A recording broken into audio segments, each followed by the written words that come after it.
Y mi propósito en esta mañana es enfocar la naturaleza de las pruebas a la luz de este pasaje que acabamos de leer en el Evangelio de Mateo, para luego detenernos a considerar cómo funciona la fe cuando estamos en medio de la prueba.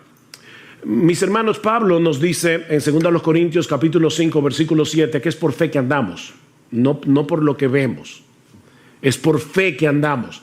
Y el autor de la carta a los Hebreos nos recuerda que sin fe es imposible agradar a Dios. Sin fe es imposible agradar a Dios. Podemos dedicarnos a las tareas más sublimes, a las tareas más extraordinarias, pero si no están acompañadas de fe, no serán del agrado de Dios.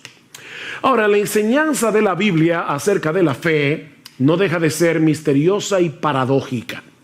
Por un lado, la Biblia dice que la fe es un regalo de Dios. Dice Pablo en Filipenses, por ejemplo, capítulo 1, versículo 9, a vosotros se os ha concedido, a vosotros se os ha dado de gracia, no solo que creáis en Él, sino también que padezcáis por Él. La fe es un regalo de la gracia de Dios. Sin embargo, la Biblia nos dice que aunque la fe es un regalo de Dios, somos tú y yo los que creemos. Dios da la fe, pero nosotros somos los que ejercemos fe. Es por eso que Pablo nos exhorta en Efesios capítulo 6 a tomar el escudo de la fe con el cual podamos apagar los dardos de fuego del maligno. Somos tú y yo que tomamos la armadura. La armadura es de Dios, pero somos tú y yo que usamos la armadura. Y eso es precisamente lo que aprendemos de este pasaje. Esta historia tan conocida y narrada en una forma tan sencilla en el Evangelio de Mateo contiene algunas enseñanzas muy profundas acerca del ejercicio de la fe en medio de las pruebas. Y yo no quiero concentrarme en todos los elementos de la historia, sino solamente en eso. La fe en medio de las pruebas. Tanto Marcos como Lucas nos dicen que el Señor deseaba cruzar al otro lado del mar de Galilea. El Señor había estado llevando a cabo un ministerio muy intenso, un ministerio muy agotador, y el otro lado del mar era más tranquilo porque era más despoblado. Mis hermanos, nunca debemos olvidar que Jesús era verdadero Dios, pero que también era verdadero hombre. El Señor estaba cansado, estaba agotado. El mar de Galilea es un lago de agua dulce, relativamente pequeño, así que se puede atravesar de un lado a otro en un tiempo relativamente breve. De hecho, hace unos años tuve la oportunidad de estar en el mar de Galilea y uno puede ver fácilmente todos los contornos del mar estando allí. Así que el mar se puede cruzar rápidamente, a no ser por las características climáticas y geográficas del mar de Galilea que pueden desatar tormentas repentinas. Resulta que la superficie del mar de Galilea es la más baja del mundo para un lago de agua dulce. De manera que cuando las corrientes de aire frío descienden de las colinas que rodean el lago y chocan con el aire caliente de la superficie, se pueden provocar tormentas repentinas, que son un verdadero desafío, aún para marineros experimentados, como era el caso de los apóstoles. Y eso fue precisamente lo que ocurrió esa noche. Vean otra vez versículo 23. Cuando entró Jesús en la barca, sus discípulos le siguieron y de pronto se desató una gran tormenta en el mar, de modo que las olas cubrían la barca, pero Jesús estaba dormido. Marcos nos dice en su evangelio que se desató una mega tormenta, un mega huracán, dice el texto literalmente. Que en asuntos de minutos puso a la barca al borde del naufragio. Las olas eran tan altas y golpeaban con tal violencia que el bote se zarandeaba de un lugar a otro. Yo no sé si ustedes alguna vez han visto esos, lo que nosotros llamamos muñequitos, en otros países le llaman cartones animados, donde de repente el agua se convierte como en un puño y comienza a golpear la barca. Bueno, lo que los discípulos estaban experimentando esa noche era un puño de agua golpeando la barca una y otra vez.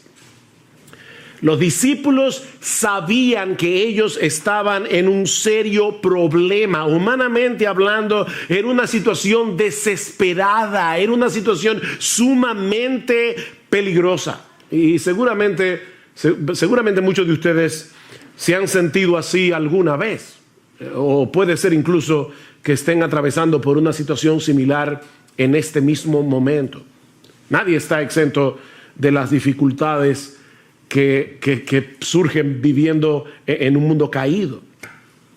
Y por eso, mis hermanos, es que es tan importante entender la naturaleza de las pruebas para luego ver cómo nosotros debemos ejercitar fe cuando estamos en medio de una prueba. Así que veamos en primer lugar la naturaleza de las pruebas tal como Dios nos los revela en este pasaje. Y lo primero que aprendemos de este texto es que las pruebas son controladas y enviadas por Dios con un propósito. Las pruebas son controladas y enviadas por Dios con un propósito. Ya les decía que no era nada extraño que en este mar se formaran tormentas repentinas, pero mis hermanos, Dios es soberano. Él lo controla todo, incluyendo los fenómenos de la naturaleza. Él puede impedir que cosas como estas sucedan, pero ¿saben qué? Muchas veces Dios decide no impedirlo. Dios decide no impedirlo. Yo sé que fue un error de un obrero que estaba impermeabilizando nuestro techo este jueves en la tarde. Pero mis hermanos, ese error de un obrero estaba en las manos del Señor. El hecho de que esa noche cayera un aguacero, nosotros lo escuchábamos fuera de la habitación y decíamos, está cayendo el cielo. Hacía muchos días, meses, que nosotros no veíamos un aguacero así. Bueno, ¿pudo haber impedido Dios que lloviera de esa manera precisamente cuando el techo tenía un problema? Por supuesto que sí. Por otro lado, también es cierto que Jesús estaba cansado. Mis hermanos, Jesús no estaba simulando que estaba dormido. En su naturaleza humana, Él no pudo resistir el cansancio tan grande que tenía. Para los discípulos, era como de repente ver a Superman envuelto en kriptonita. O sea, el Señor está ahí, completamente agotado. Era tal el agotamiento de Jesús que ni el ruido de las olas ni el movimiento de la barca pudieron despertarlo. Él estaba completamente exhausto. Así que los discípulos sabían que su experiencia como marinero no les serviría de nada para poder maniobrar en una tormenta como esa. Y por lo visto tampoco contaban con Jesús. Era una situación realmente desesperada. Pero mis hermanos, la Biblia nos enseña una y otra vez que las pruebas nacen en el trono de Dios. Las pruebas nacen en el trono de Dios. ¿Ustedes recuerdan cuando Noemí regresó a Belén desde los campos de Moab, sin marido, sin hijos? ¿Cuál fue su explicación teológica a sus vecinos en Belén? El Todopoderoso me afligió. El Todopoderoso me afligió. Mis hermanos, las pruebas nacen en el trono de Dios. Jehová dio, Jehová quitó. Sea el nombre de Jehová bendito. Job no dijo, el diablo me quitó lo que Dios me dio. No, fue Dios que me lo dio y fue Dios que me lo quitó. No somos víctimas de un destino ciego. Estamos en las manos de un Dios lleno de sabiduría, de un Dios lleno de poder, que controla todas las cosas para su gloria y para el bien de su pueblo. Mis hermanos, déjenme hacerles una pregunta. ¿Quién fue que tomó la decisión de embarcarse esa noche para cruzar el lago? Fue Jesús. Él era el único responsable de que ellos estuvieran en esa situación. Y la tormenta que se desató esa noche repentinamente no era otra cosa que la voz de Dios levantando el viento, levantando las olas. Dice en el Salmo 107, Él habló y levantó un viento tempestuoso que encrespó las olas del mar. No fue la madre naturaleza la que provocó esa tempestad, fue el decreto soberano de Dios. Él metió a los discípulos en medio de ese mega huracán porque quería enseñarles algo acerca del poder y la autoridad del Señor Jesucristo. Así que, mi hermano, si tú estás ahora en medio de una prueba, sea grande, sea pequeña, tal vez no es un mega huracán, pero sea grande o sea pequeña, tú tienes que entender que fue Dios el que te metió en esa prueba. No fue el destino. No fue un virus invisible. No fue la gente que te rodea, decía el filósofo francés Jean-Paul Sartre, el infierno son los demás. No fueron las personas que te rodean las que te metieron allí. Dios te puso allí en medio de ese huracán con un propósito bueno y sabio, aunque ahora no podamos entenderlo. Pero este pasaje también nos enseña que las pruebas llegan sin aviso. Las pruebas suelen llegar sin aviso. Cuando los discípulos entraron en la barca no podían imaginar lo que estaba a punto de ocurrir. Mateo nos dice que la tormenta se desató de pronto. ¿Lo ven en el versículo 24? De pronto, repentinamente. Las pruebas se introducen en nuestras vidas sin pedir permiso. Por eso es que Santiago dice, amados míos, tened por sumo gozo cuando os halléis en diversas pruebas. Y la idea es, cuando ustedes se encuentren de repente en diversas pruebas, nosotros quisiéramos que las pruebas vinieran como espaciadas, ¿verdad? Que viniera una hoy, otra el año que viene. Pero dice Santiago, no, a veces tú tienes una prueba y luego vienen 25 juntas. Cuando os halléis en diversas pruebas, o como dice el texto literalmente, pruebas de diversos colores. Y desde nuestro punto de vista, las pruebas siempre llegan en el momento más inoportuno. Yo siempre me pregunto cuando escucho a la gente decir, wow, este era el peor momento para tener un problema económico, o este era el peor momento para yo enfermarme, este era el peor momento para tener una cirugía no planificada. ¿Cuándo es el mejor momento para tener un problema económico? ¿Cuándo es el mejor momento para tener una enfermedad incurable? Las pruebas llegan desde nuestro punto de vista en el momento más inoportuno.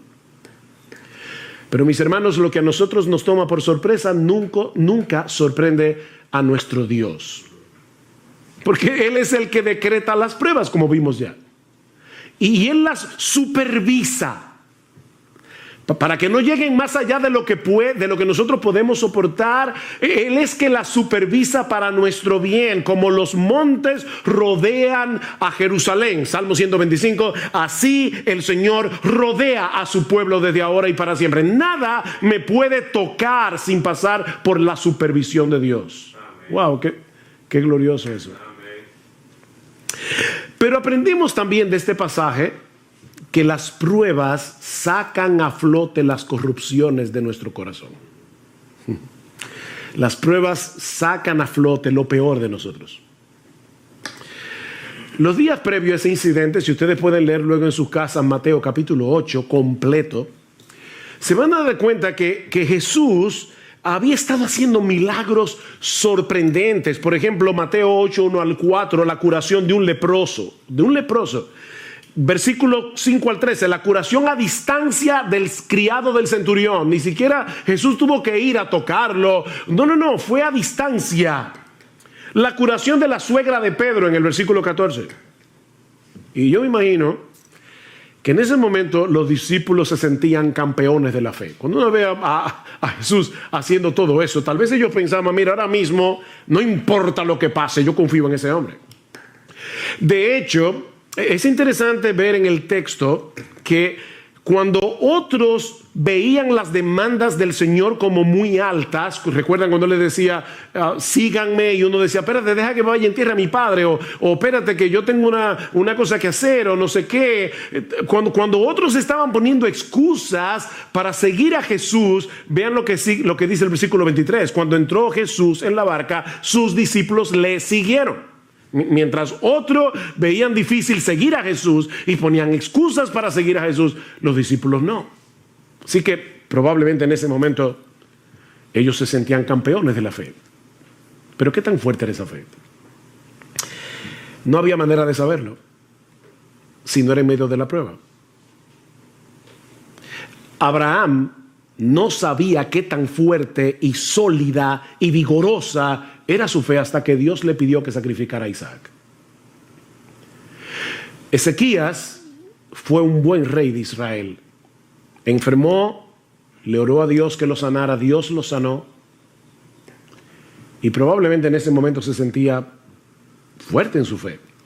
Llegaron unos embajadores de Babilonia y el orgullo de Ezequías salió a flote inmediatamente.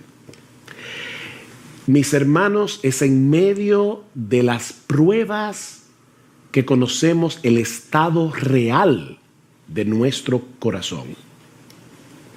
Nuestra fe será probada por el fuego, dice en 1 de Pedro capítulo 1, versículo 7. Tiene que ser probada por el fuego. ¿Qué hace el fuego? El fuego licúa el oro, y al licuarse, como es un metal pesado, eso hace que la basura salga a flote. Y entonces el orfebre comienza a purificar el oro. Pero tiene que ser por medio del fuego. Yo estoy seguro que a nadie le gustaría ir a una joyería, comprar una prenda pensando que es de oro y después resulta que era de hojalata. El oro tiene que ser probado y se prueba con fuego. No solo para ver su genuinidad, sino también para librarlo de impurezas. El oro tiene que ser probado por fuego, y nuestra fe también. Nuestra fe también tiene que ser probada. Y cuando somos probados, es que podemos ver una verdadera radiografía de lo que hay en nuestro corazón. Pero aprendemos también de este relato que las pruebas son un antídoto contra nuestro sentido de autosuficiencia. Las pruebas son un antídoto contra nuestro sentido de autosuficiencia. Estos hombres eran pescadores, bueno, y eran pecadores también, pero eran pescadores experimentados, eran marineros de experiencia. Seguramente ellos habían estado en tormentas anteriormente en el mar de Galilea, porque eso era muy común. Pero ahora Dios los había colocado en una situación tan extrema que ellos sabían que toda su experiencia no les serviría de nada. De nada. Mis hermanos, Dios usa las pruebas para llevarnos a descansar únicamente en Él, para destruir nuestro sentido de autosuficiencia. Pablo dice en 2 Corintios capítulo 1, versículos 8 al 9, que Dios los puso en una situación tal cuando ellos estaban en Asia Menor, que Pablo dice, nosotros tuvimos temor de morir, pensamos que no íbamos a conservar la vida, y Dios hizo eso, escuchen lo que dice Pablo, a fin de que no confiáramos en nosotros mismos. Pablo, el gran apóstol Pablo, está diciendo, en otras palabras, yo tengo la tendencia, igual que todos los demás, a confiar en mí mismo. Y Dios envió esta prueba para que no confiáramos en nosotros mismos. Todos nosotros tenemos una fuerte tendencia a confiar en nuestras propias capacidades. Y ¿saben qué? Nunca somos más débiles, ni estamos en una condición más vulnerable que cuando somos atrapados por el sentido engañoso, porque es una ilusión, de que nosotros podemos hacer las cosas en nuestras propias fuerzas. Eso es una ilusión. Pero cuando estamos en medio de las pruebas, percibimos más claramente lo frágiles que somos, y eso nos mueve a buscar nuestro refugio únicamente en Dios. Por eso es que Pablo dice en esa misma carta al final, 2 Corintios 12, por tanto, de buena gana me gloriaré en mis debilidades, para que repose sobre mí, para que tabernaculice sobre mí, para que el poder de Cristo haga una tienda de campaña sobre mí. Es lo que está diciendo Pablo, por lo cual, por amor a Cristo, me gozo en la debilidades, en afrentas, en necesidades, en persecuciones, en angustia, porque cuando soy débil, entonces soy fuerte. Cuando soy débil. Nunca estamos en una mejor condición espiritual que cuando percibimos que se acaban nuestras fuerzas, que ya no tenemos otra opción que ampararnos en el poder de la gracia de Dios. Pero lo más importante que nosotros aprendemos de este pasaje acerca de la naturaleza de las pruebas es que las pruebas nos brindan una excelente oportunidad para crecer en nuestro conocimiento de Dios y de sus caminos. Las pruebas son una escuela. Una escuela. Versículo 27. Y los hombres se maravillaron diciendo, ¿quién es este? Fíjense, ellos habían visto a Jesús hacer milagros. Pero ahora se están preguntando, ¿quién es este? Este hombre no encaja dentro de nuestras categorías humanamente hechas. Cristo no encaja. ¿Quién es este? Que aún los vientos y el mar le obedecen. Esto no era una mera teoría para ellos. O sea, no fue que ellos vieron cómo Jesús se levantó de la barca. Y yo les decía al principio, yo no voy a estudiar y considerar cada uno de los detalles de la historia, pero ustedes recuerdan, ¿verdad? Jesús está dormido, los discípulos lo despiertan, Cristo mira el mar, mira el viento y le dice, cállate. Y la reacción de los discípulos no fue, wow, qué interesante. O sea, fíjate, wow, él solamente, mira, dijo la palabra y el mar se calmó. No porque ellos ya conocían eso en teoría. Ellos sabían que Jesús era poderoso, porque lo habían visto sanar. Recuerden, milagrosamente a leprosos, al criado del centurión. Ellos sabían que Jesús tenía poder. Pero ahora estaban tomando un examen práctico. Mis hermanos, las pruebas convierten el conocimiento teórico que nosotros tenemos de Dios en verdadero conocimiento. Job tuvo que pasar por todo lo que pasó para poder decir al final de su libro, de oídas te había oído. Un hombre que conocía al Señor, que adoraba a Dios día tras día, que oraba por sus hijos, un hombre piadoso. Y sin embargo está diciendo, Señor, yo no hubiera podido conocerte de no haber pasado por esta experiencia. De oídas te había oído, pero ahora mis ojos te ven. Déjame hacerte una pregunta. ¿Cuál es la mejor manera de aprender a jugar un deporte? ¿Leyendo un manual sobre las reglas de juego, los movimientos? Mira, nosotros podemos tener un manual escrito por Leo Messi acerca de cómo jugar el fútbol y aprender el manual de memoria, pero la única forma de aprender a jugar fútbol es jugando fútbol. Esto no es teórico, hermanos. Esto no es teórico. Y lo mismo ocurre con la teología. Dios quiere que nosotros le conozcamos íntima y personalmente. Dios quiere que nosotros confiemos en Él, no teóricamente, sino en la práctica. Sí debemos estudiar la Biblia, obviamente. Sí debemos leer buenos libros de los atributos de Dios, de la teología. Eso es extremadamente importante. Pero ese conocimiento vendrá a ser verdadero conocimiento cuando nosotros podamos aplicarlo en medio de la tormenta. Así que son muchas las cosas que Dios nos enseña en medio de las pruebas. ¿Ven? Jamás podremos conocerlo mejor a Él y conocernos mejor a nosotros mismos a menos que atravescamos por diferentes pruebas. Alguien decía muy sabiamente, contemplo el mundo a través de mis lágrimas porque quizás así vea cosas que no vería con los ojos secos. Contemplo el mundo a través de mis lágrimas, porque quizás así voy a ver cosas que yo no vería con los ojos secos. Hay cosas que no se ven con los ojos secos, se ven llorando. Pero este pasaje, tan sencillo, ¿verdad? Son solo como 4 versículos. También nos enseña algunas cosas acerca del ejercicio de la fe en medio de las pruebas. Sí, ya vimos lo que el pasaje nos enseña acerca de la naturaleza de las pruebas, pero veamos ahora lo que nos enseña este pasaje acerca del ejercicio de la fe en medio de las pruebas. Esa noche, los discípulos se dejaron controlar por el miedo, se dejaron controlar por la angustia, a tal punto que no solo pusieron en dudas el poder de Jesús, sino también su amor y su cuidado.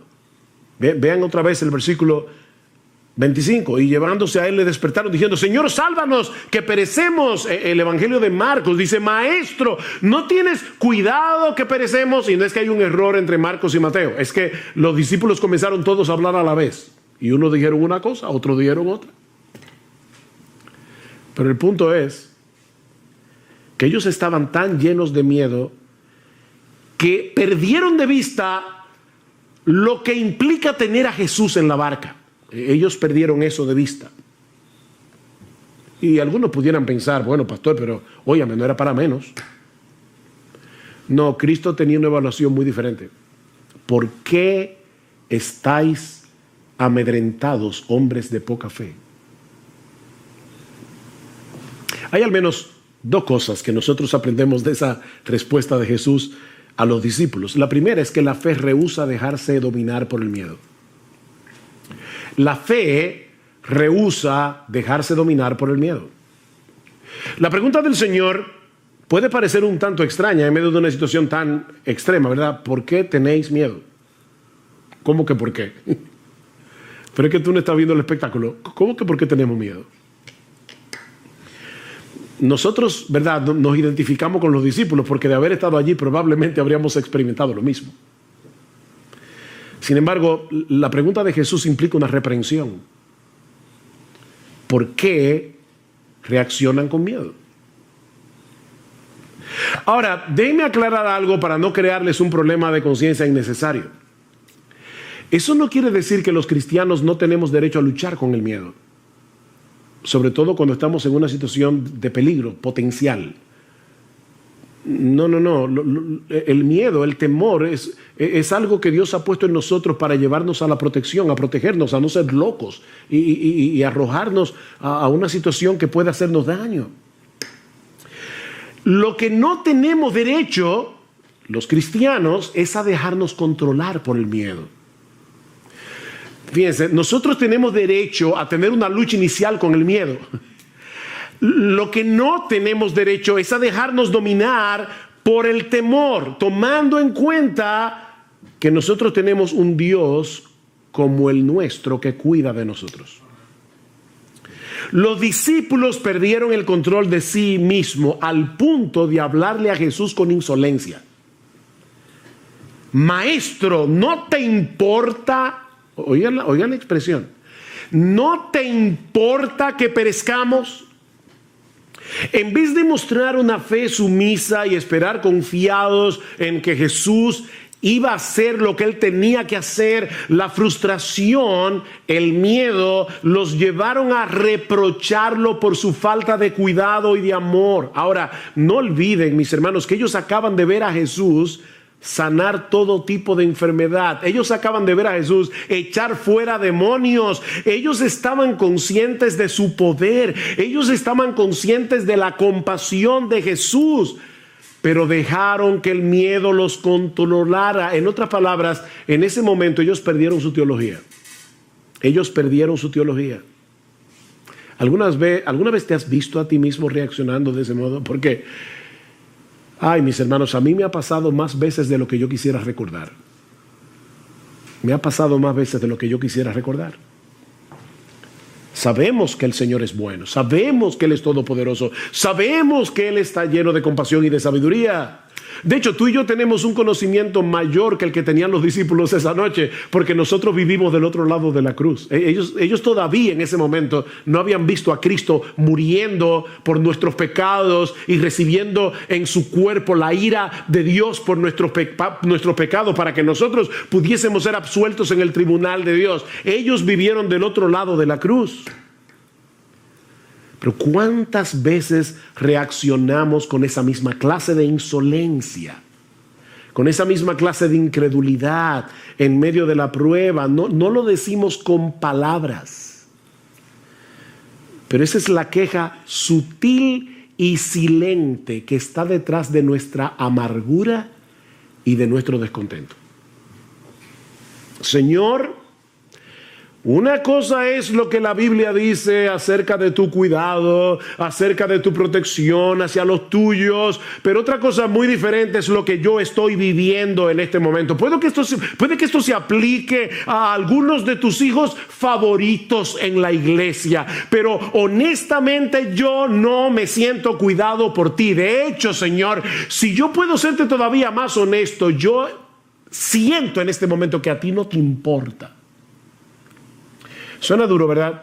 Eso fue lo que los discípulos le dijeron a Jesús. A ti no te importa. Por eso se llenaron de miedo. Imagínense lo terrible que es estar en un universo como el nuestro, en un mundo caído, lleno de problemas, y encima de eso saber que en los cielos hay un Dios a quien tú no le importas. Que a Dios no le importa. A ti no te importa, Jesús. Eso fue lo que los discípulos le dijeron. Por eso alguien decía que esta es la historia de dos tormentas, una en el mar y otra en el corazón. Esta es la historia de dos tormentas.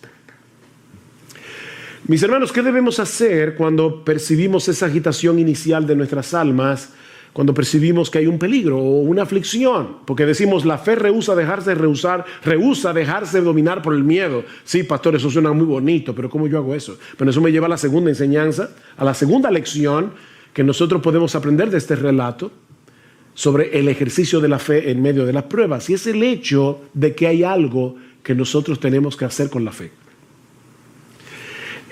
O si quieren ponerlo de otro modo, nosotros aprendemos de este relato no solo que la fe rehúsa dejarse dominar por el miedo, sino que la fe es una actividad. La fe es una actividad. Lo que yo quiero decir con esto es que la fe no se dispara automáticamente en medio de las pruebas. Se trata de algo que nosotros tenemos que poner en acción. Tú y yo somos responsables de tomar el escudo de la fe. Lucas, en el relato paralelo, nos dice que luego que el Señor calma el mar en tempestad, Él le pregunta a los discípulos, ¿dónde está vuestra fe? ¿Ven la pregunta? Eso es como el individuo que se compra un revólver para defenderse de los ladrones, lo esconde muy bien, y entonces cuando de repente lo asaltan y él le cuenta el relato a un amigo y le dice, wow, me asaltaron, y el revólver dice, no, los ladrones no lo encontraron, pero no hizo nada. O sea, él tenía el revólver ahí, pero no hizo absolutamente nada. Lo que Jesús le está diciendo es, ¿dónde está? ¿Qué hicieron ustedes con la fe? ¿Dónde está vuestra fe? ¿Qué hicieron ustedes en ese momento con la fe que tienen en mí? Porque mis hermanos, ellos tenían fe en Jesús, por eso lo despertaron. Pero no hicieron nada con esa fe, aparte de despertar a Jesús insolentemente. Mis hermanos, hay algo que debemos hacer con nuestra fe para impedir que la angustia nos arrope. ¿Qué dice el salmista en el Salmo 56? En el día que temo, fíjense, no es yo nunca tengo miedo. No. En el día que temo, yo en ti confío. En el día que temo, yo tomo la decisión de confiar en ti. Yo tomo la decisión de pensar correctamente. Por eso decimos que la fe es una actividad, porque es la actividad de mantener a raya nuestra incredulidad con la palabra de Dios. Nosotros tenemos que mantener a raya la serpiente de la duda, la serpiente de la incredulidad con la palabra de Dios. El problema de los discípulos en la barca es que ellos no se hicieron cargo de la situación, sino que dejaron que la situación se hiciera cargo de ellos. Que la situación los controlara. Miren, mis hermanos, cada vez que nosotros estamos en medio de una prueba, la voz de la duda comienza a hablar inmediatamente. Y lo que pasó esa noche es que ellos dejaron que la voz de la duda controlara la conversación, en vez de escuchar la voz de Dios a través de su palabra. ¿Por qué te abates, oh alma mía? Fíjense, ¿qué está haciendo el salmista aquí? Él está acallando la voz de la duda. ¿Por qué te abates, oh alma mía? ¿Por qué te turbas dentro de mí? Espera en Dios, porque aún he de alabarle, salvación mía y Dios mío. Háblale a tu alma, no dejes que la voz de la duda hable sin control. A final de cuentas, sí, el pánico de los discípulos no era justificado. No era justificado a pesar de la tormenta, porque el Rey de Gloria, el Creador de los cielos y de la tierra, estaba con ellos en la barca y en ningún momento dejó de estar en control en su naturaleza divina, ni siquiera cuando su naturaleza humana estaba dormida. ¿Ven? Verdadero Dios, verdadero hombre. Él estaba dormido, eso era verdad, pero su divinidad seguía despierta. El gran problema de los discípulos no era la tormenta, era la falta de fe. ¿Por qué estáis amedrentados, hombres de poca fe? Hombres de poca fe. Ellos no habían conectado los puntos entre los milagros que habían visto hacer a Jesús y la situación por la que estaban pasando en ese mismo momento. Era unas horas después. No conectaron los puntos. Mis hermanos, no son las circunstancias de la vida que nos llenan de temor. Lo que nos llena de temor es la falta de fe. Nosotros tenemos un montón de información almacenada en la cabeza acerca del poder de Dios, del amor de Dios, de la sabiduría de Dios. Pero en el momento de la prueba, nuestro diálogo interior nos traiciona. Y entonces, ¿ahora qué? Y sí, y si entonces, y si pasa, y si viene. Ven, el diálogo interior nos traiciona. Lo que nos decimos a nosotros mismos no concuerda con nuestra teología. ¿Ven? Y terminamos dominados por el pánico. Pablo dice que los creyentes sabemos que a los que aman a Dios todas las cosas les ayudan a bien. O sea, Pablo dice, tú eres creyente, tú sabes eso porque el Espíritu Santo te lo ha enseñado, no solamente en su palabra, es que el Espíritu Santo nos habla esa verdad al corazón. Sabemos que a los que aman a Dios todas las cosas les ayudan a bien. ¿Cuál es el problema entonces? Que nos dejamos arrastrar a ese lugar que Juan Bunyan bautizó como llanura del olvido en el libro de La Peregrina. Y dice Bunyan, por cierto, esa es la parte más peligrosa de estos contornos, la llanura del olvido. Pues si alguna vez los peregrinos sufren algún desastre, es precisamente cuando se olvidan de los favores que han recibido y de lo inmerecidos que son estos. No te dejes arrastrar hacia la llanura del olvido. Y lo digo así porque así lo pone Bunyan, llanura del olvido. No te dejes arrastrar hacia ese lugar. Nunca olvides las misericordias de Dios en Cristo, porque su amor manifestado en el Calvario sigue tan intacto hoy como cuando Cristo estaba muriendo por tus pecados en la cruz. Está intacto el amor de Dios.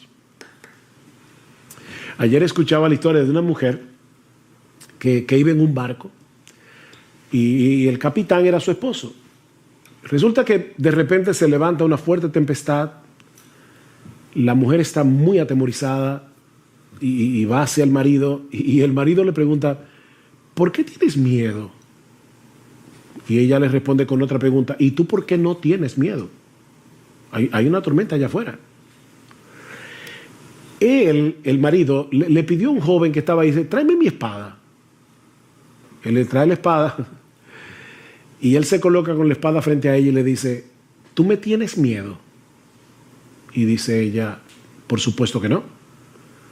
Y dice, ¿por qué tú no me tienes miedo? Dice, porque yo sé que tú me amas, tú eres mi esposo. Bueno, le dice él, el Dios que controla esta tormenta es mi Padre que me ama y no la usará para hacerme daño. Ella dice, pero el barco puede hundirse. Ah, le dice él, entonces mi alma irá a su presencia a la espera de la resurrección de mi cuerpo. Ven, mi hermano, ¿cuál es el asunto? Esa espada que ahora te hiere está en las manos de Dios, del Dios que te ama, del Dios que cuida de ti, del Dios que no te va a hacer daño, del Dios que no te va a hacer daño. Aunque tenga que usar el escarpelo para hacerte una cirugía de corazón abierto, ese Dios no te va a hacer daño. Mis hermanos, no podemos permitir que las consecuencias de esta pandemia o lo que sucedió este fin de semana con nuestro edificio, claro que no me dio alegría saber que este domingo no nos íbamos a poder reunir en nuestro local. Por supuesto que me dio tristeza ver toda esa agua corriendo por el púlpito y bañando las sillas. Y no fue motivo de alegría subir al techo esta semana, el viernes, y ver lo que había pasado allí.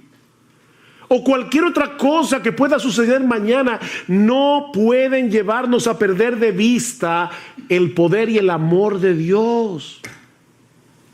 Y que Él hace todas las cosas con un propósito sabio y santo, aunque nosotros no lo entendamos. Yo le decía a mi esposa, yo no sé si, por supuesto, este no es la única razón por la que Dios permitió todo esto, pero quién sabe si Dios quería que nosotros cambiáramos el mensaje de Romanos y predicáramos este mensaje, una de las razones por las que Dios obró para que mucha gente fuera consolada a través del texto de Mateo 8. ¿Quién sabe? Dios tiene tantos propósitos que solo los descubriremos todos cuando lleguemos al cielo. ¿Y acaso? No a nosotros, Señor, no a nosotros, sino a tu nombre da gloria, Salmo 115, por tu misericordia y por tu fidelidad. Solo tu nombre merece gloria porque solo tú estás lleno de misericordia y solo tú eres completamente fiel.